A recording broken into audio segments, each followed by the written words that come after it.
എഫേസ്യർ 4 1 മുതലുള്ള വാക്യങ്ങൾ. കർത്തൃസേവ നിമിത്തം വ്യഥനായിരിക്കുന്ന ഞാൻ പ്രബോധിപ്പിക്കുന്നത്, നിങ്ങളെ വിളിച്ചിരിക്കുന്ന വിളിക്ക് യോഗ്യമാവണ്ണം പൂർണ്ണ വിനയത്തോടും സൗമ്യതയോടും ദീർഘക്ഷമയോടും കൂടെ നടക്കുകയും സ്നേഹത്തിൽ അന്യോന്യം പൊറുക്കുകയും ആത്മാവിന്റെ ഐക്യത സമാധാന ബന്ധത്തിൽ കാപ്പാൻ ശ്രമിക്കുകയും ചെയ്യുവീൻ. നിങ്ങളെ വിളിച്ചപ്പോൾ ഏകപ്രത്യാശയ്ക്കായി നിങ്ങളെ വിളിച്ചതുപോലെ ശരീരമൊന്ന്, ആത്മാവൊന്ന്, കർത്താവ് ഒരുവൻ, വിശ്വാസമൊന്ന്, സ്നാനമൊന്ന്, എല്ലാവർക്കും മീതെയുള്ളവനും എല്ലാവരിലും കൂടെ വ്യാപരിക്കുന്നവനും എല്ലാവരിലും ഇരിക്കുന്നവനുമായി എല്ലാവർക്കും ദൈവവും പിതാവുമായവൻ ഒരുവൻ.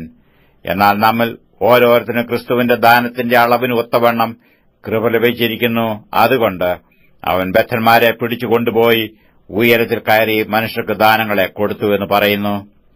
കയറി എന്നതിനാൽ അവൻ ഭൂമിയുടെ അധോഭാഗങ്ങളിലേക്ക് ഇറങ്ങിയെന്ന് വരുന്നില്ലയോ? ഇറങ്ങിയവൻ സകലത്തെയും നിറയ്ക്കേണ്ടതിന് സ്വർഗാതിസ്വർഗത്തിനു മീതെ കയറിയവനുമാകുന്നു.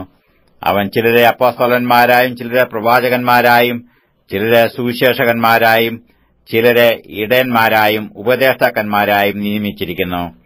അത് നാം എല്ലാവരും വിശ്വാസത്തിലും ദൈവപുത്രനെക്കുറിച്ചുള്ള പരിജ്ഞാനത്തിലുമുള്ള ഐക്യത, തികഞ്ഞ പുരുഷത്വവും ക്രിസ്തുവിന്റെ സമ്പൂർണതയായ പ്രായത്തിന്റെ അളവും പ്രാപിക്കുവോളം വിശുദ്ധന്മാരുടെ യഥാസ്ഥാനത്തിനായുള്ള ശുശ്രൂഷയുടെ വേലയ്ക്കും ക്രിസ്തുവിന്റെ ശരീരത്തിന്റെ ആത്മീക വർധനയ്ക്കും ആകുന്നു.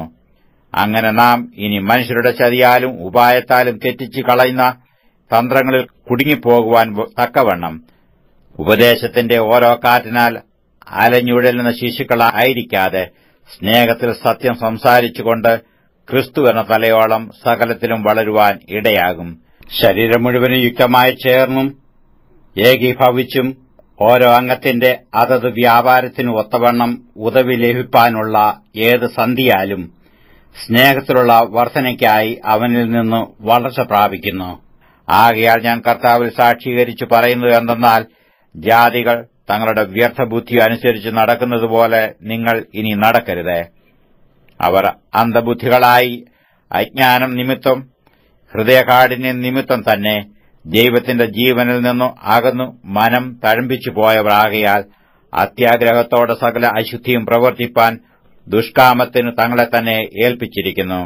നിങ്ങളോ യേശുവിൽ സത്യം ഉള്ളതുപോലെ അവനെക്കുറിച്ച് കേട്ടു അവനിൽ ഉപദേശം ലഭിച്ചുവെങ്കിൽ ക്രിസ്തുവിനെക്കുറിച്ച് ഇങ്ങനെയല്ല പഠിച്ചത്.